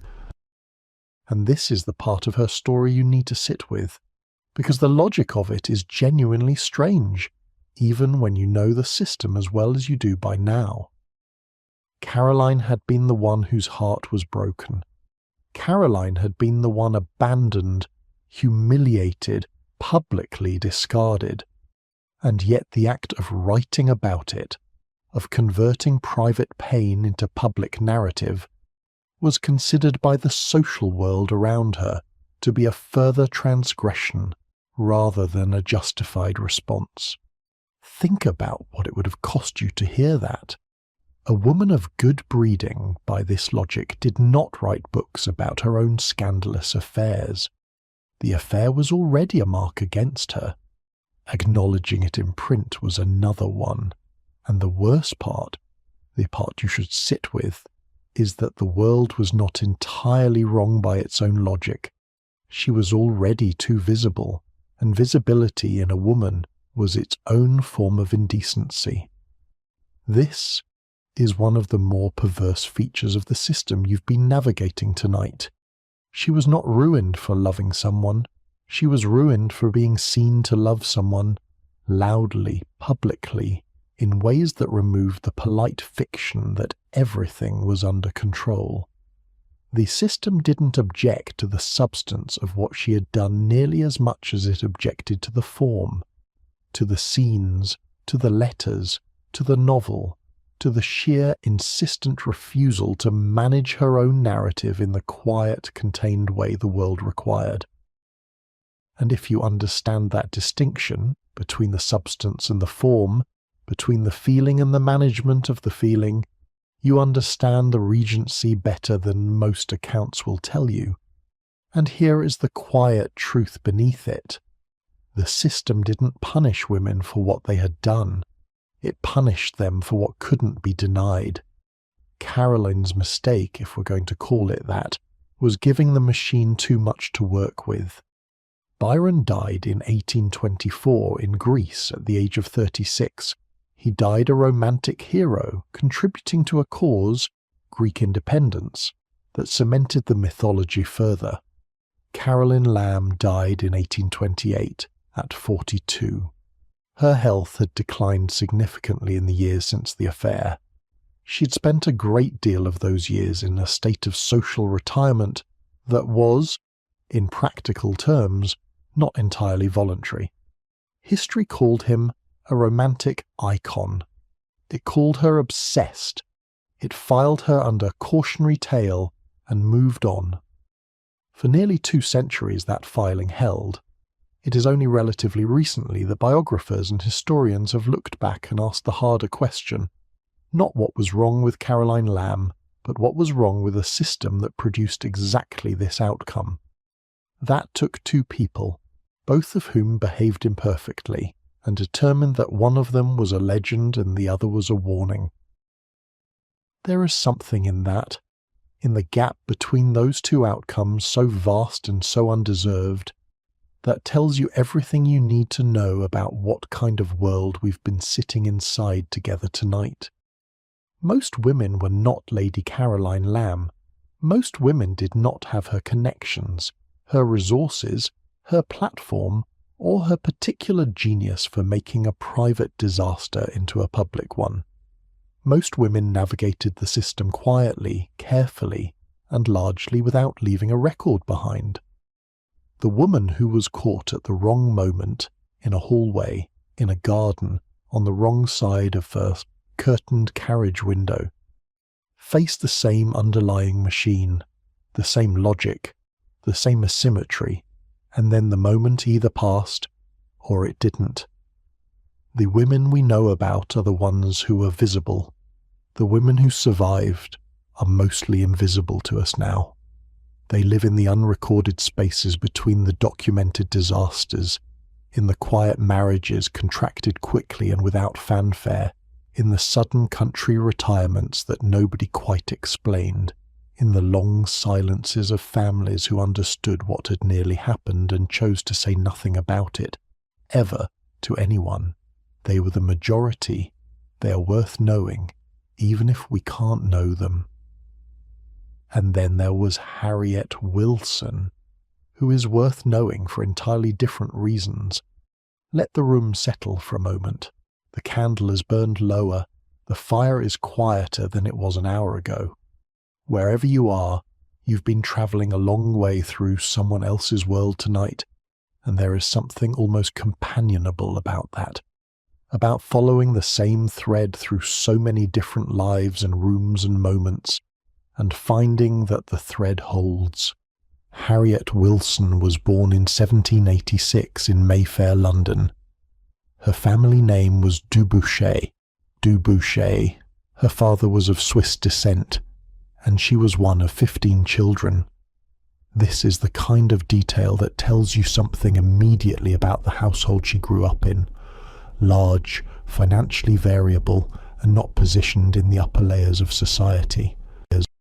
She had no season, no coming out, no debutante presentation, no lady's maid strategically managing her presentation to a marriage market that was always, underneath the silk, an economic negotiation. The mechanisms we've spent this evening discussing, the chaperone, the calling card, the morning call circuit, the vouchers for Almack's, were not part of her world. Everything you've learned about that world tonight applied to women like Caroline Lamb. It simply did not apply to her. Instead, at approximately 15 years old, she became the mistress of the Earl of Craven. It is worth noting, before we go any further, that 15 is very young, that this is not a romantic beginning, regardless of how Harriet later chose to narrate it. She was a child. The Earl was a man in his early 30s. The arrangement was one of those transactions that the era produced with a regularity it never examined closely, and that we have no business examining with anything other than clear eyes. If you feel a kind of horror at the arithmetic of it, that response is correct. But what Harriet became, in the years that followed, what she built from that beginning, was something the era had not entirely anticipated. 3 of her sisters followed the same path: Amy, Fanny, and Sophia. The Wilson sisters, or the Dubouchet sisters, depending on which name they happened to be using, became 4 of the most celebrated and expensive courtesans in Regency London. They were sought after by men at the highest levels of the aristocracy, the military and political life. Harriet's lovers and companions over the years included generals, lords, members of Parliament, and at least one man who would later hold significant political office. If any of those names are familiar to you, that is not an accident. They were men who were visible, known, and careful about their public reputations, which is to say, precisely the men most vulnerable to what came next, and what set Harriet apart from the women that Tom pretended not to see. The women who existed in the demi-monde, the half-world of kept mistresses and irregular arrangements that Regency society maintained at a careful, deniable distance, was not simply her beauty, it was her wit, her intelligence, the quality of her conversation, which was said to be sharp, amusing, and entirely without deference. Men sought her company for those things as much as for anything else. She gave value that was uncommon in a world where women of all classes were expected to be decorative and deferential in roughly equal measure. She also, crucially, paid attention. For years she paid attention. She remembered names and dates and details and the particular quality of various men's private behaviour in her presence. She filed everything, not consciously perhaps, but the information accumulated, the way information accumulates in the mind of someone who understands, at some level, that what they are witnessing may one day be worth something. By 1825, Harriet Wilson was living in Paris. She was in financial difficulty, and she had arrived, after considerable thought, at a plan. She would write her memoirs. What you need to understand about that decision, before you picture the triumphant courtesan writing her way to revenge, is that it was not primarily a triumph. It was a calculation, made by a woman who had run most of the options and found them closed. And when you reach the end of the options available to you, you make the calculation that remains. This was not, in itself, unusual. What made the Harriet Wilson memoir unique?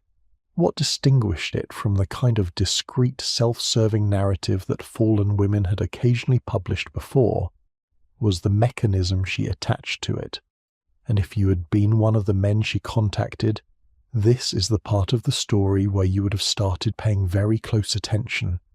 She wrote to her former lovers, all of them, or at least a considerable number. she sent advance notice of the forthcoming publication and made a specific, unambiguous offer. For a fee, she would omit their name entirely from the finished book. Their secrets would stay secrets. The details she had observed and filed and remembered would remain unprinted, unpublished, invisible. For a fee. Most of them paid. And if you place yourself in the position of one of those men opening that letter, you understand the calculus immediately. The money was manageable. The alternative, having private behaviour described in a published memoir, available for purchase at a shop in London, discussed in drawing rooms across the city, was not. Most of them paid, but not all. One former acquaintance of Harriet's received her letter, read her terms, and replied with something that has since become one of the most quoted two-word responses in British history. Arthur Wellesley, the first Duke of Wellington, the man who had defeated Napoleon at Waterloo 10 years earlier, the most celebrated military figure in England. He wrote back, by most accounts, 2 words: publish and be damned. He appeared in the book. He was included without omission or softening, his name and the nature of their acquaintance recorded for the reading public with the same frank clarity Harriet applied to everyone else. The book was published in parts, beginning in 1825. The crowds at the publisher's shop in London, John Joseph Stockdale's premises, were so large that barriers had to be erected to manage them. The first edition sold out. The second edition sold out. People who had no personal acquaintance with anyone named in the book bought it and read it, because it was the most exciting thing available that week, which was saying something in a city that already had a lively press and a talent for scandal. There is something genuinely admirable about both sides of that exchange, if you look at it the right way. Harriet, who had spent years operating inside a system that commodified women and decided, with remarkable clarity of purpose, to commodify it right back, and Wellington, who had enough confidence in his own public standing to invite the exposure rather than purchase the silence. He was right, incidentally. His reputation survived. It might even have been slightly improved. There is a specific kind of admiration available to a man who, when threatened with blackmail by a courtesan, writes back 2 words and means them. The book was not entirely reliable, as memoirs go. Harriet was writing to settle scores as well as to earn money, and both impulses coloured the account. Modern biographers have noted that some details were embellished, some timelines compressed, some characterizations shaded by retrospective feeling. But the broad shape of what she described, the texture of how powerful men behaved in private, away from the world the social code governed, rings true enough that if you had been in those rooms, you would have recognized it. And what her memoir does, taken as a whole, is something no etiquette manual or scandal sheet or calling card could do. It shows the Regency from underneath, from below the line of visibility, from the half-world that the Ton pretended not to see, where the rules were different and the women who lived there had chosen, or been forced into, an existence entirely outside the respectable social system. Not ruined women, exactly. Women who had moved beyond the frame of that system entirely and were operating by entirely different logic. Harriet's defiance was real, and it was remarkable, but something important about it gets lost if we only tell the triumphant version, the witty courtesan who outmaneuvered the aristocracy and walked away selling books. The truth is that the demi-monde, the half-world Harriet inhabited, was not a life of freedom. It looked like freedom from the outside, if you were standing inside the respectable system looking over its edges. But from the inside, it was a life of profound financial precarity, managed entirely on the goodwill of men who were under no legal or social obligation to maintain it. A courtesan was not a kept mistress in the formal sense, though the lines blurred. She maintained her independence. She moved between patrons. She chose, to a greater degree than most women of her era, who she spent her time with and on what terms. The rooms she moved through were warm and well lit. But a room that belongs to someone else is always slightly cold at the edges, no matter what the fire is doing. And that independence came with no safety net. No husband meant no legal protection. No husband meant no inheritance rights, no widow's portion, no claim on any fortune accumulated in partnership over years. The money arrived while the relationship lasted and stopped when it didn't. And relationships, as Harriet would have known better than anyone, did not last forever.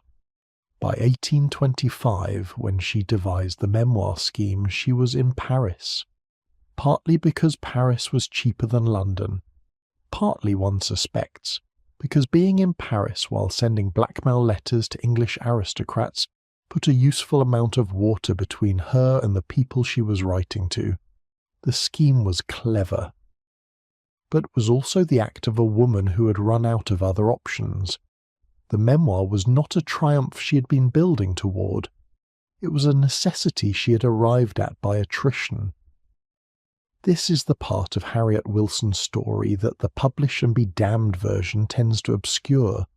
She was, by 1825, nearly 40, in an era that valued female youth with a specificity that would be recognizable to you even now. A courtesan approaching 40 had a significantly diminished market position compared to one of 22. The patrons had moved on to younger women. The income had contracted. The options had narrowed. The memoir was the asset she had left, the only one, and she used it with intelligence and with desperation in roughly equal measure.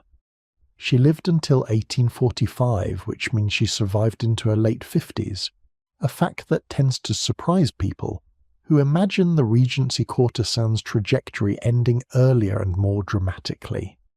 The later decades of her life are less documented.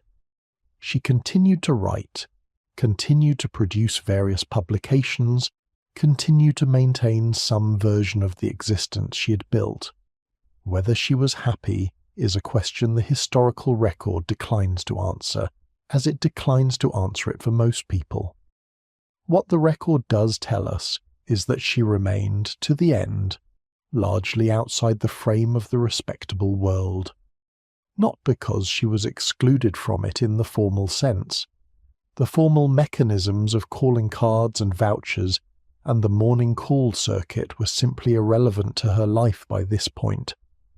But because the shape of the life she had built was one that couldn't be folded back into the shape of the life the respectable world offered, she had moved too far from it, too long ago to return. And this is what her story finally tells you. Not the publish and be damned story, which is the one history chose to remember, but the whole shape of it, about the women who were still inside the system, the ones navigating the rules, the ones managing the chaperone and the dance invitation, and the precise grammar of the corridor, the ones who understood that their entire future balanced on maintaining a kind of visibility, seen, but seen correctly, present, but present in the right way, known, but known only in the terms the system provided. They were constrained in ways that Harriet was not, but they also had something she didn't, a future that the world they lived in could recognize, a path through the system that, if navigated carefully, led somewhere. Not always somewhere wonderful, not always somewhere they had chosen, but somewhere with a name and a shape and the basic social infrastructure of a recognized life. The women who lost that, who fell out of the system, or were pushed out of it, or made the choice that Harriet made to walk away from it, entered a world that the Tun's infrastructure did not serve, and the options available to them there were fewer and harder, and considerably more often fatal to whatever they had imagined their future might look like. Their survival required a different kind of courage, quieter, less visible, and far less likely to end up in a published memoir that anyone would read. And here is what you might have assumed about what happened next to those women, the ones who'd been caught, the ones whose moment had become a story, the ones who, despite everything, were trying to find a way forward. Most accounts of the Regency assume that there was a fallback, a position that, while not respectable, was at least available, a role that a woman of some education and now uncertain character might slip into quietly and find a kind of minimal stability. The governess. It is one of the most persistent and most misleading images in all of Regency and Victorian popular history. The fallen woman who becomes a governess, who retreats from the world of drawing rooms and morning calls and enters the more modest, more sheltered world of the schoolroom, who educates other people's daughters, who finds in quiet service a kind of redemption, or at least a kind of survival. It is almost entirely fiction. A governess position in a Regency household required a specific and stringent set of qualifications, education and accomplishments certainly, but also, and this was the requirement that closed the door on a ruined woman immediately, a character reference, a letter of recommendation from a previous employer or a person of known standing, attesting to the governess's moral character and fitness to be entrusted with the moral formation of children. The household that was considering engaging a governess was about to place an adult woman in close daily contact with their daughters.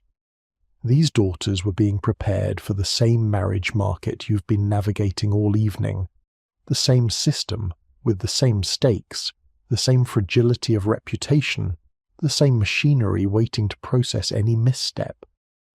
A mother who cared about her daughter's future did not install, as her primary adult companion and teacher, a woman whose own reputation was known to have been damaged.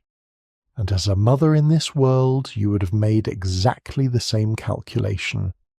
The governess position required references that a ruined woman could not provide. That route was closed. And if you were that woman, watching the one path you'd imagined close, there was almost nothing left to imagine in its place. So what actually happened? The honest answer is that it depended on the woman, on the family, on the degree of the scandal and how widely it had travelled.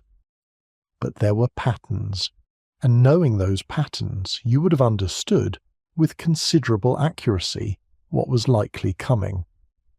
The most common outcome was country retirement, and if you were the woman involved, you had very little say in whether it happened. This was not the pastoral idyll it might sound like. Country retirement meant being removed from London, from the season, from the social circuit, from the morning call network and the evening parties and the theatre boxes, and the whole dense, interconnected world of visible social life. It meant being sent to a family property in the country, or to a relative who lived away from the centre of things, and remaining there, not for a season, sometimes for years, sometimes, in effect, permanently. And if you were being sent there for reasons of scandal rather than choice, the difference between a visit and an exile was not always clear from the outside. Out of sight was not in this world out of mind. But it was considerably easier to manage. A woman who was not circulating in London was not presenting the social world with the daily problem of how to respond to her.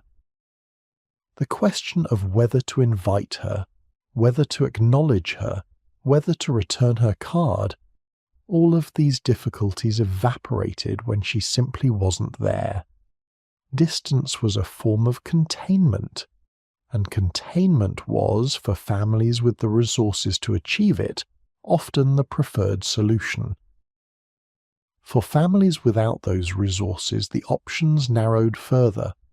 Reliance on the charity of relatives, aunts, cousins, the more prosperous branches of an extended family, was the reality for many women who had no independent income and no marriage to anchor them economically.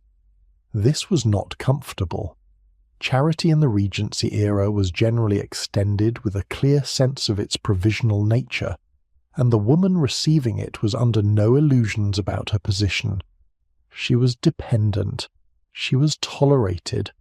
She was expected to be grateful and quiet and unobtrusive, and to perform the kind of perpetual, grateful inconspicuousness that society reserved for people who had forfeited the right to make demands. It was survival. It was not living. Think about what that meant for a woman who had grown up in the same world you've been inhabiting tonight, who had learned the same rules, managed the same season, navigated the same introductions and dance refusals and chaperone logistics, and then found herself on the wrong side of a single moment. Not a choice, necessarily, just a moment. And then there was the question of marriage, of what happened when a compromised woman did somehow manage to marry. This was possible, not always, not easily. But possible, particularly if the compromise was relatively contained, the witness situation manageable, and the man in question either genuinely attached to her or sufficiently situated to absorb the social cost. Men who married compromised women paid a small social price, a raised eyebrow, a slight reduction in their own standing in certain circles, the occasional unkind remark from the more fastidious corners of the ton. But the woman who married after a compromise carried something with her that the marriage could not entirely erase, not from herself, from the world around her. Her children could be affected. If you need a single detail to understand how far the logic of this system extended, this is it. The children of a woman with a damaged reputation entered the marriage market and the social world carrying a question mark that was not their own and not their fault. A daughter, inheriting her mother's compromised history through a social system with an excellent memory, might find that certain doors were slightly less open to her than they would have been. Certain mothers, considering her as a potential match for their sons, would remember. And if you were that daughter, there was nothing you could do to erase what the system remembered about your mother. The social debt was heritable. That was the part of the system that revealed most nakedly what it had actually been designed to protect. Not individuals, not even families exactly, the integrity of bloodlines, the management of uncertainty, the social technologies by which a class maintained its coherence over generations, and the man who'd been in the same corridor. He continued. His career, if he had one, proceeded. His marriage prospects, if he were unmarried, were essentially unaffected. His invitations continued to arrive. His calling card, presented at a house he'd been known to frequent, was still received, still carried upstairs, still met with the instruction to admit him. The social world that processed a woman who had been compromised through the mechanisms of caricature and calling card and careful silence simply did not apply the same processing to the man who had been with her. He was a participant in the same moment. The moment was, in most cases, as much his making as hers, often more so in the cases of deliberate compromise, and yet the machine, which had run so efficiently in her direction, ran at approximately zero capacity in his. The same event, the same moment, two people at the same crossroads. One of them bore the consequences for the rest of her life. The other went to dinner. You've heard me say something like this before, earlier in the evening, but it's worth returning to here, near the end of it all, because the repetition is not accidental. The asymmetry was not incidental. It was the point. It was the feature, not the flaw. A system that punished women for proximity to men, while leaving men entirely unpunished for the same proximity, was a system that had been very deliberately designed to regulate the behaviour of one sex and not the other. Every rule we've discussed tonight, the chaperone, the introduction, the closed carriage, the dance refusal, every single one was a rule that governed women. The men navigated the social world too, of course, but their navigation carried different stakes, and the women who understood that, who saw the architecture of the system clearly and still had to live inside it, did something quietly extraordinary with that understanding. They were careful. They were strategic. They were intelligent in ways the system was not designed to credit or acknowledge.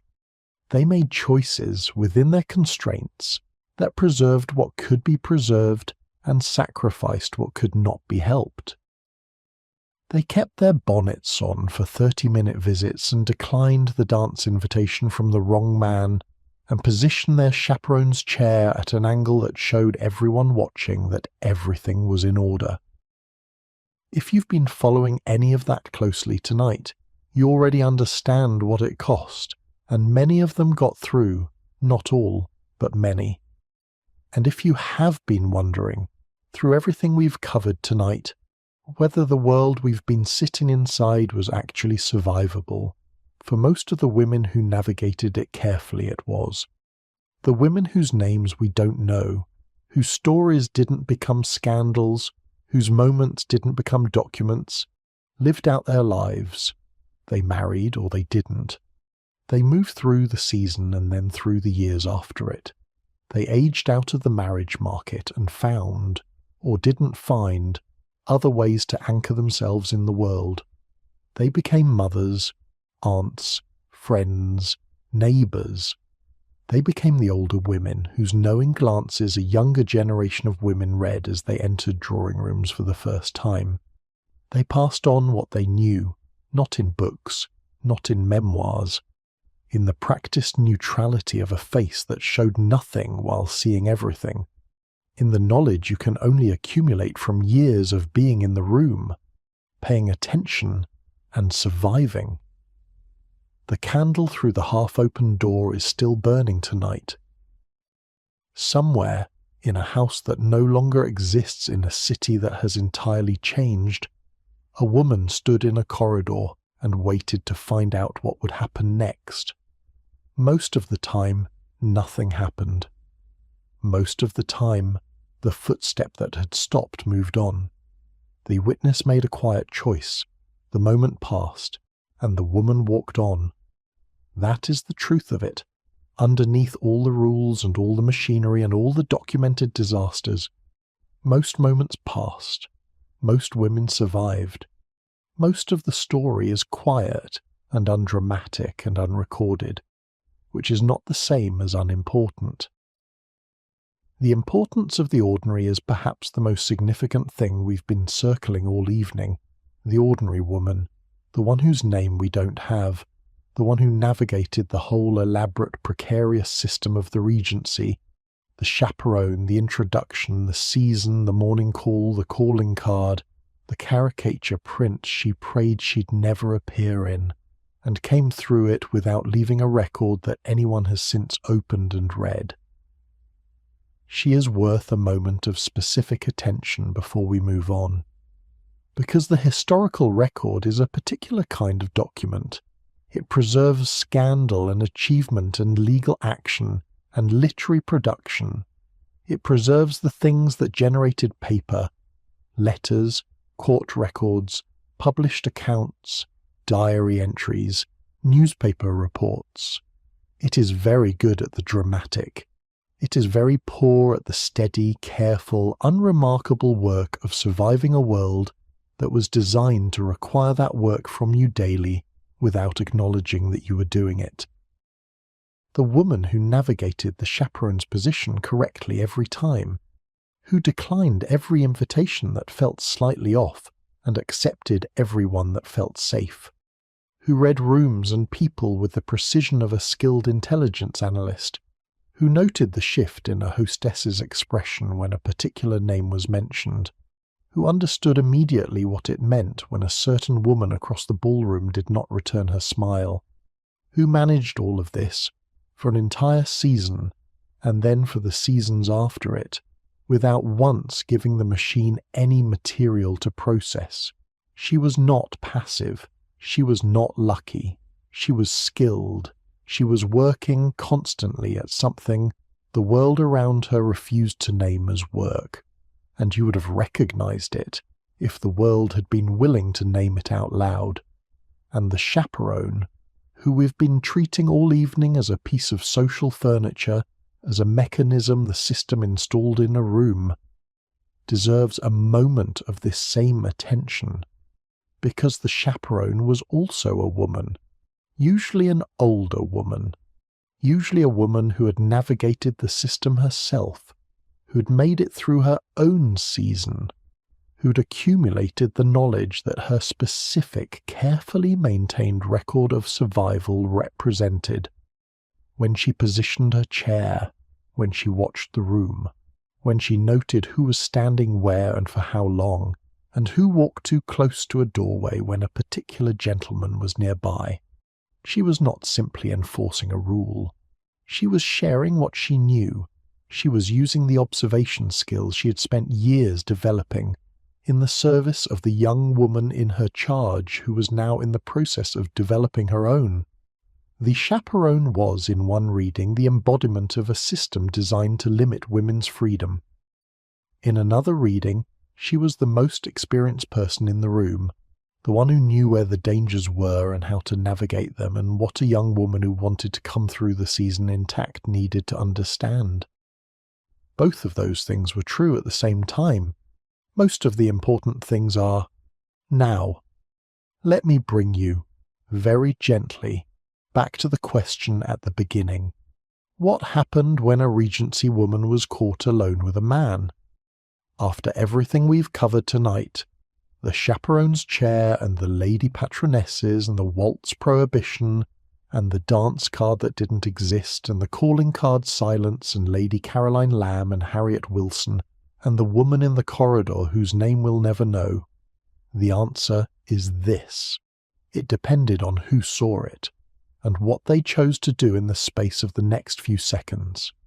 It depended on whether the witness was loyal or opportunistic, indifferent or invested, on whether the family had the resources and connections to manage the aftermath, or whether they were left exposed, on whether the man involved was honourable enough to do what social pressure required, or calculating enough to use the situation, or simply oblivious enough to walk away and never think about it again, on whether the story travelled or was contained, on whether the machine engaged or let the moment pass.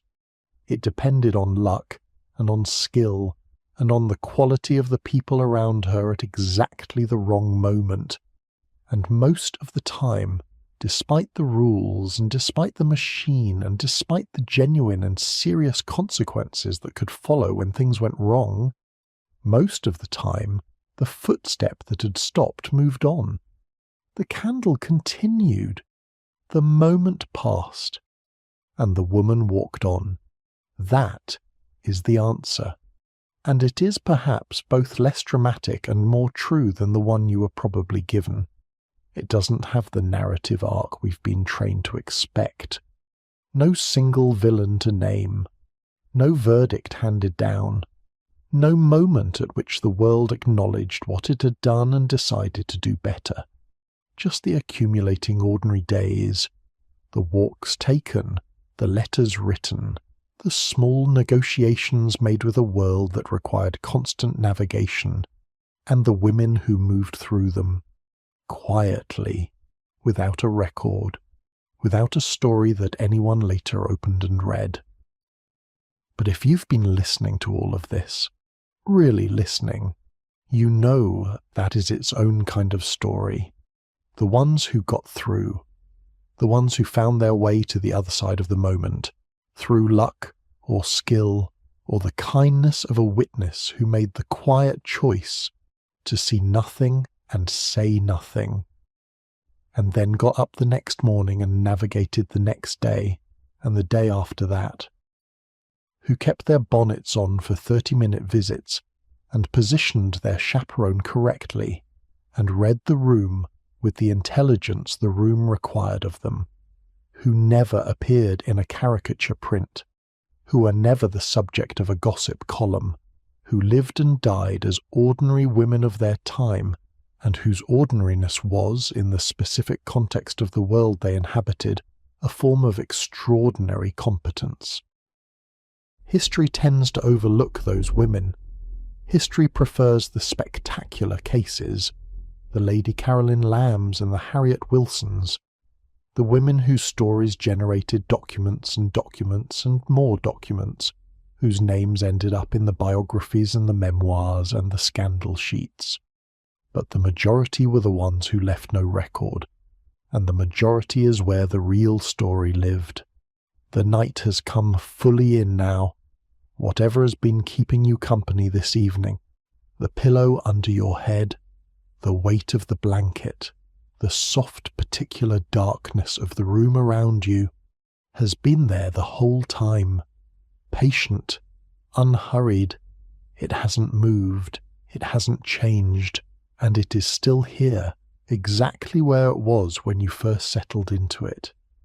You've spent the last few hours inside a world that was built 2 centuries ago and has, for the most part, been dismantled. A world of candlelight and calling cards and corridors, and the very specific, very human drama of trying to live inside rules that were never quite designed with you in mind. The rules have changed. The world they governed is gone.